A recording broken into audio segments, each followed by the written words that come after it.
From COVID-19 testing to masks and social distancing strategies, we're learning more about what school will look like in September. Now, one expert is applauding Ontario's new back-to-school plans, but says he is disappointed the province didn't include a specific screening measure.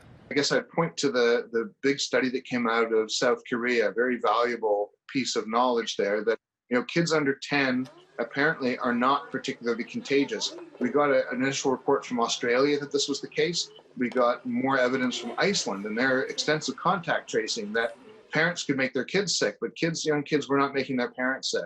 Some of the reasons behind that, kids have smaller lungs and not as many droplets. According to Colin Furness, the U of T assistant professor is applauding the government's back-to-school plan, which includes safety measures to limit the spread of COVID, including wearing masks or face coverings for students in grades 4 to 12. I would have said grade 5 rather than grade 4. But I think at that point, getting kids to wear masks as a matter of course, I think that's important for safety. There will be COVID cases in schools. If everyone is wearing a mask, then the COVID won't spread. But the epidemiologist is disappointed that the plan doesn't include a proactive basic screening measure that would reinforce that students coming into the schools are healthy. Pulse oximeters are really well understood. It's a very well understood technology. It's appropriate when we have an asymptomatic pandemic. Everyone would feel safer if we could do pulse oximeter testing every day. That's just the little finger clip you stick your finger into, and about 15 seconds later, it gives you a measure of your blood oxygen. Under this plan for the new school year, there won't be any mandatory testing required for teachers and staff. The province says this is just one component of a response that wouldn't be effective.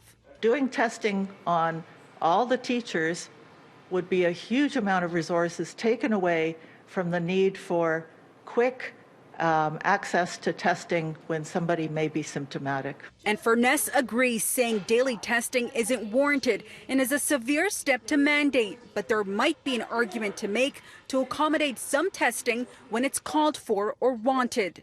You might want to do that there's higher risk neighborhoods. There's going to be higher risk schools. So maybe we don't want one size fits all. With a little over 1 month left until the start of the school year, Furness says it's important to speak to your kids about what's happening around the world and how masks are now the new norm. He suggests perhaps taking your kids to the shopping mall where everyone is wearing these face coverings to show that it isn't only something parents are asking their kids to do. For City News, I'm Faiza Amin.